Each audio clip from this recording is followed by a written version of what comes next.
حدیث پاک میں لکھا ہے اگر کوئی فجر کی نماز چھوڑتا ہے، سننا، اگر کوئی فجر کی نماز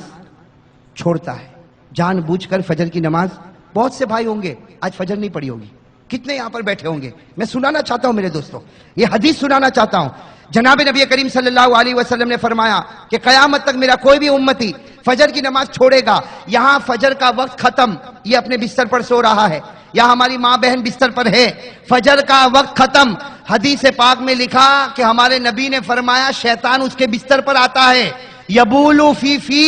اور اس کے منہ میں پیشاب کرتا ہے۔ بے حدیث، شیطان اس کے بستر پر آتا ہے، ان الشیطان یبولو فی شیطان آتا ہے اور اس کے منہ میں۔ میرے دوستو ایمان سے بتانا، جو فجر کی نماز نہیں پڑھتا صبح میں سب سے پہلے کیا پیتا ہے؟ تم سمجھتے ہوں گے میں سب سے پہلے چائے پیتا ہوں، یا برش کرتا ہوں، یا دانت صاف کرتا ہوں، یا پانی پیتا ہوں۔ اللہ کہتا نہیں، سب سے پہلے تیرے منہ میں شیطان کا۔ اچھا کوئی میرا بھائی یہاں بیٹھا ہوگا کہتا ہوگا بھائی میں تو 15 دن سے فجر نہیں پڑھا، اس کا مطلب 15 دن سے صبح میں شیطان میرے منہ میں پیشاب کرتا، تو مجھے تو کوئی ٹیسٹ ہی نہیں آتا۔ ارے کوئی سوچتا ہوگا مجھے تو کوئی ٹیسٹ ہی نہیں آتا، نہ کھارا نہ کھٹا نہ میٹھا، تو کرتا تو کیسے کرتا؟ اس کا بھی جواب شاہ ولی اللہ محدث دہلوی رحمت اللہ علیہ اپنی کتاب حجت اللہ البالغہ میں لکھتے ہیں کہ شیطان منہ میں پیشاب کرتا، نماز چھوڑنے والا، جان بوجھ کر چھوڑنے والا، اس کے منہ میں شیطان پیشاب کرتا، اس کا مطلب ہے کہ کفر کے قطرے اس کے دل میں اتارتا جاتا ہے، کفر کے قطرے اس کے دل میں اتارتا جاتا۔ شاہ ولی اللہ فرماتے ڈر ہے اگر یہ کفر دل میں اترے گا، وہ دن آئے گا اللہ کہے گا ختم اللہ علی قلوبہم، اللہ کہے گا دنیا والے تجھے مومن کہتے، میں نے تیرے ایمان کے ختم ہونے کا فیصلہ کر لیا ہے۔ میرے دوستو بتاؤ بھائی کون ایسا مسلمان ہوگا جو شیطان کے پیشاب کو منہ میں روزانہ آنے دے گا؟ اور ایک بات میرے دوستو بتاؤ، اگر آج ہم سنو میرے جوانوں سنو، یہ بہت کھل کر میں بتانا چاہتا ہوں، اگر میرا جوان آج نماز نہیں پڑھتا، گھر کا بڑا اگر نماز نہیں پڑھتا، یا گھر کا بڑا اگر شراب پیتا ہے، یا جوا کھیلتا ہے، یا بازاروں میں جاتا ہے، یا اڈوں پہ جاتا ہے، یا رات کو پتے کھیلتا ہے، یا کسی اور عورت کو ناجائز طور پر رکھتا ہے، سننا میرے دوستو یہ سب گناہ آج ہمارے سماج میں ہو رہے، کہو بھائی ہو رہے کہ نہیں ہو رہے؟ زور سے کہو ہو رہے کہ نہیں ہو رہے؟ نماز کا چھوڑنا، داڑھی کا چھوڑنا، ٹی وی کا گھر میں رکھنا، ارے ہو رہا کہ نہیں ہو رہا؟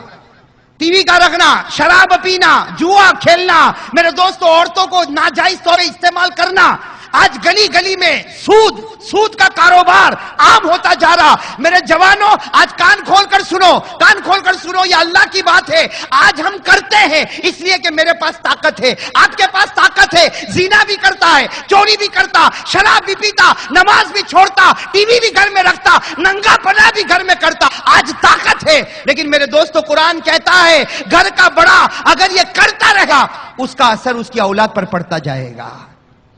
آج میرے دوستو اگر ہم یہ گناہ نہیں چھوڑیں گے، کل وہ دن میرے پیارو، کل وہ دن دیکھنا نہ پڑے کہ میری اور آپ کی بیٹی بازار میں کھڑی ہو، یہ دن دیکھنا نہ پڑے کہ میری اور آپ کی بیٹی بازار میں کھڑی ہو، عزت ہو، اور باپ کے اندر یہ ہمت نہیں کہ بیٹی کو روکے، اس لیے کہ بیٹی کہے گی میرا باپ زندگی بھر تجھے میں نے یہی کرتے ہوئے دیکھا ہے۔ آج حرام کمائی گھر میں لے کر آئے گا، میرے دوستو بتاؤ نا اپنی اولاد پر کیا اثر پڑے گا؟ اور علماء سے پوچھو، قرآن میں لکھا وَلَا يَحِيقُ الْمَكْرُ السَّيِّئُ إِلَّا بِأَهْلِهِ، ہے نا قرآن میں؟ یہ قرآن کی آیت پڑھ رہا ہوں میں، وَلَا يَحِيقُ الْمَكْرُ السَّيِّئُ إِلَّا بِأَهْلِهِ، اس کا ترجمہ یہی ہے اگر تو برائی کرتا جائے گا، تو باہر کی زندگی میں برائی کرے گا، اللہ گھر میں تیری اولاد کو برباد کرتا جائے گا۔ کتنے بچے، میرے دوستو میں تو کہتا ہوں ہمارے گجرات میں مدرسوں کی کوئی کمی نہیں، بہت مدرسے، احمد آباد میں دیکھو کتنے مدرسے، کتنے مکاتب، ہمارے سورت میں، ہاں میرے دوستو گجرات میں مدرسے بہت مدرسے ہیں، لیکن میرے دوستو اگر آپ سروے کرو آپ کو معلوم ہوگا گجرات سٹیٹ کا باہر کے رہنے والے بچے آ رہے اور گجرات سے قرآن حدیث کا علم لے کر جا رہے، لیکن گجرات کا رہنے والا اور مدرسے کے سامنے رہنے والا آج قرآن سے محروم نظر آتا ہے۔ میرے دوستوں مدرسے میں دیکھو بہار کے بچے آئیں گے, بنگال کے بچے آئیں گے, یو پی کے بچے آئیں گے, الحمدللہ آنا چاہیے, اور قرآن حدیث کی دولت تو پوری دنیا میں پہنچنا چاہیے, لیکن مدرسے کا قریب رہنے والا وہ حافظ بھی نہیں ہے. پہلا وہ زمانہ تھا پیاسا کنویں کے پاس جاتا تھا, آج کنواں سامنے ہے پھر بھی پیاسا اتنا بے وقوف ہے کہ پانی نہیں پی رہا ہے. بھائی ہو رہا کہ نہیں ہو رہا؟ ہمارے بچے حافظ نہیں ہوتے, کہتے مولانا بہت کوشش کیا, وہ مولانا نے مارا بھی بہت, میں نے سمجھایا بھی بہت, اس کی ماں نے بھی بہت سمجھایا, لیکن میرا بیٹا حافظ نہیں ہوتا. میں ماں بہنوں کو کہنا چاہتا ہوں قرآن آسان ہے, قرآن آسان ہے, ہر دل کے لیے قرآن آسان ہے, لیکن ہو سکتا ماں یا باپ کوئی گناہ کرتا ہوگا کہ بیٹے کے سینے میں قرآن نہیں اتر رہا ہے. سوچو اس بات کو, سوچو میرے دوستو, یہ مت کہو میرا بیٹا کمزور ہے, ہوگا 1000 میں